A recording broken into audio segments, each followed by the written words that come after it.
रामपुर के जंगल में जोजो कबूतर अपनी पत्नी और 2 बच्चों के साथ रहता था। जोजो कबूतर नारियल व्यापारी सुंदरलाल से नारियल खरीद कर बेचा करता था। वो अपनी पत्नी और बच्चों से बहुत प्यार करता था और उनकी हर जरूरत को पूरा करता था। ये सब देखकर उनकी पड़ोसन टुनटुनी चिड़िया उनसे बहुत जलती थी। एक दिन टूनी की बेटी चिंकी चिड़िया उससे कहती है, मम्मी कल मेरा जन्मदिन है, तुम मेरा जन्मदिन मनाओगी ना? हाँ बेटा, जरूर मनाएंगे। हर साल तो मनाते हैं, लेकिन तू ये क्यों पूछ रही है? वो मम्मी, इस बार मैं अपनी सहेलियों को भी बुलाना चाहती हूँ। तो बुला ले अपनी सहेलियों को, इसमें मुझसे पूछने की क्या जरूरत। चल अब तो जल्दी से स्कूल जाने के लिए रेडी हो जा। चिंकी चिड़िया तैयार होकर स्कूल चली जाती है और टूनी घर के काम में लग जाती है। तभी उसका बेटा चंदू कौवा जोर जोर से रोने लगता है। उस समय टूनी छत पर कपड़े सुखा रही थी। जल्दीबाजी में उसका पैर सीढ़ियों से फिसल जाता है और वह नीचे गिरकर मर जाती है। चंदू कौवे की लगातार रोने की आवाज सुनकर टूनी चिड़िया वहाँ आती है। अरे ओ टूनी, कहाँ हो? तेरा बच्चा कब से रो रहा है? तभी उसकी नजर टूनी पर जाती है। अरे ये क्या, यहाँ टूनी तो मरी पड़ी है। टूनी फोन करके जोजो कबूतर को घर बुलाती है। टूनी, ये तुम्हें क्या हो गया? टुनटुनी भाभी, ये सब कैसे हो गया? इस बारे में मुझे कुछ नहीं पता जोजो। तुम्हारा बच्चा काफी देर से रो रहा था, मैं उसे ही देखने के लिए आई थी तो देखा यहाँ टूनी मरी पड़ी थी। स्कूल से आकर चिंकी भी अपनी माँ की लाश को देखकर रोने लगती है। टुनी जोजो और उसके बच्चों को संभालती है। चलो अच्छा हुआ जो ये टूनी मर गई। अब मैं बच्चों को संभालने के बहाने जोजो से प्यार करने का नाटक करूँगी और एक दिन उससे शादी कर लूँगी। फिर उसका सारा धन दौलत भी हथिया लूँगी। अब जोजो नारियल बेचने जाता और टुनी उसके बच्चों की देखभाल करती। एक दिन वो जोजो से कहती है, जोजो अब हमें शादी कर लेनी चाहिए। इस तरह मेरा तुम्हारे यहाँ आना जाना ठीक नहीं। सारे पड़ोसी हमारे बारे में उल्टी सीधी बातें बना रहे हैं। अगर तुमने मुझसे शादी नहीं की तो मैं यहाँ आना छोड़ दूंगी। मुझे अपनी बदनामी नहीं करवानी। मजबूरन जोजो कबूतर को टुनी से शादी करनी पड़ती है। शादी के बाद टुनी के तेवर बिल्कुल बदल गए। जैसे ही जोजो नारियल बेचने जाता टुनी बच्चों पर चिल्लाने लगती। सुन रहे चिंकी, आज से तुझे स्कूल जाने की कोई जरूरत नहीं।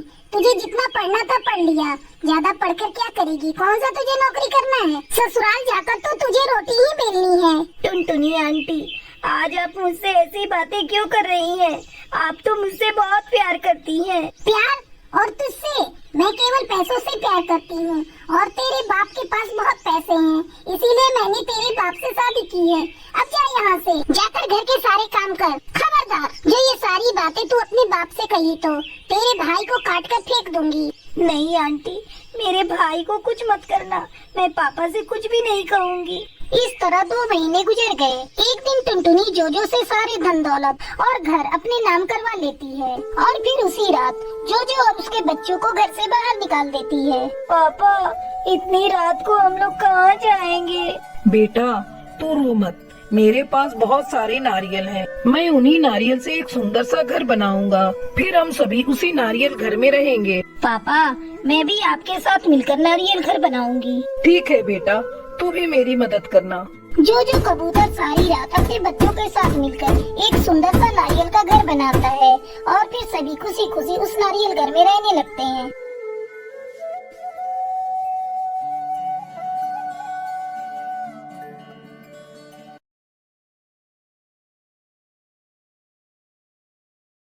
रामपुर के एक छोटे से जंगल में बबलू कौवा अपनी माँ बसंती कौवी के साथ रहता था। कुछ दिनों पहले उसकी शादी शहर की एक चिड़िया टुनटुनी से होती है। शादी से पहले टुनटुनी ने अपने पति और ससुराल को लेकर कई सपने देखे थे, पर ससुराल आते ही टुनटुनी के सारे सपने बिखर गए। शादी के अगले ही दिन टुनटुनी की सास उसके पास आती है। बहू, आज तुम्हारी पहली रसोई है, जाकर किचन में कुछ मीठा बना ले, तब तक मैं और बबलू तैयार होकर आते हैं। टुनटुनी किचन में जाती है। अरे ये क्या, यहाँ तो मिट्टी का चूल्हा है, गैस स्टोव तो है ही नहीं। मुझे तो मिट्टी के चूल्हे पर भोजन बनाने आता ही नहीं। माँ जी, ओ माँ जी, जल्दी यहाँ आइए। क्या हुआ बहू, तूने इतनी जल्दी मीठा बना लिया? नहीं माँ जी, अभी कहाँ कुछ बनाया है। तो फिर चिल्ला क्यों रही हो? वो माँ जी, यहाँ गैस का चूल्हा तो है ही नहीं, मिट्टी का चूल्हा है। तो क्या हुआ बहू, हमारे घर इसी चूल्हे पर भोजन बनता है। तू इसे जला और जल्दी से कुछ मीठा बना ले। लेकिन माँ जी, मुझसे इस मिट्टी के चूल्हे पर कुछ भी नहीं बनने वाला। ऐसा करिए, आप एक गैस का चूल्हा खरीद कर मंगवा दीजिए, फिर मैं उस पर रसगुल्ले बना दूंगी। देखो बहू, ये गांव है, यहाँ सभी के घरों में मिट्टी के चूल्हे पर ही भोजन बनता है। अब मैं तेरे लिए नियम तो नहीं बदल सकती। किसी तरह टुनटुनी मिट्टी के चूल्हे पर रसगुल्ले बनाती है। ये लीजिए माँ जी, मैंने रसगुल्ले बना लिए, खाकर बताइए ये कैसे बने हैं, फिर मैं बबलू जी को भी देकर आऊँ। बसंती कौवी रसगुल्ले को खाने लगती है। बहू, रसगुल्ले तो बहुत ही स्वादिष्ट बने हैं, लेकिन तूने पहली बार मिट्टी के चूल्हे पर बनाया है ना, इसलिए तुझे परेशानी हुई। धीरे धीरे टुनटुनी मिट्टी के चूल्हे पर भोजन बनाना सीख जाती है। इस तरह कुछ दिन गुजर जाते हैं।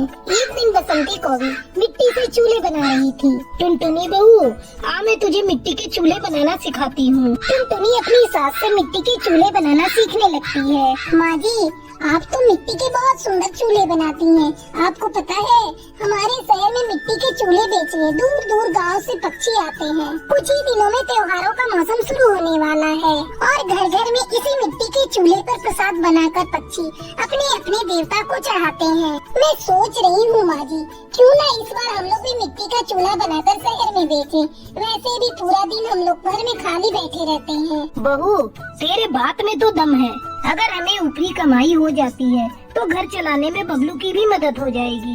फिर दोनों सास बहू मिलकर मिट्टी के बहुत सारे सुंदर सुंदर चूल्हे बनाती हैं और उन्हें अच्छी तरह से धूप में सुखाकर शहर में बेचने के लिए ले जाती हैं। वहाँ कई और पक्षी भी मिट्टी के चूल्हे बेच रहे थे। चूल्हे ले लो चूल्हे, मिट्टी के सुंदर और टिकाऊ चूल्हे। तभी टूनी चिड़िया उनके पास आती है। बहन, एक चूल्हा कितने में दे रही हो? अगर तुम्हारे दाम सही हुए तो मैं तुमसे 2 चूल्हे खरीदूंगी। वैसे यहाँ सभी पक्षी 100 रुपए में एक चूल्हा बेच रहे हैं, लेकिन मैं आपको 100 रुपए में 2 चूल्हे दे दूंगी। ठीक है, मुझे 2 चूल्हे दे दो। इस तरह टुनटुनी और बसंती के बनाए हुए मिट्टी के चूल्हे कुछ ही घंटों में सारे बिक जाते हैं। देखा माँ जी, हमारी बनाई हुई मिट्टी के चूल्हे सबसे पहले बिक गए। लेकिन बहू, हमने चूल्हे के दाम बहुत कम रखे हैं। कोई बात नहीं माँ जी, जैसे जैसे हमारे ग्राहक बढ़ेंगे वैसे वैसे हम चूल्हे के दाम थोड़े थोड़े बढ़ा देंगे। ये सब तेरी वजह से हुआ है बहू। अब जल्दी घर चल, हमें कल बेचने के लिए मिट्टी के चूल्हे भी बनाने हैं। फिर दोनों सास बहू घर जाती हैं और मिट्टी के चूल्हे बनाने में लग जाती हैं। इस तरह मिट्टी के चूल्हे बेचकर दोनों सास बहू बहुत खुश होती हैं और खुशी खुशी रहने लगती हैं।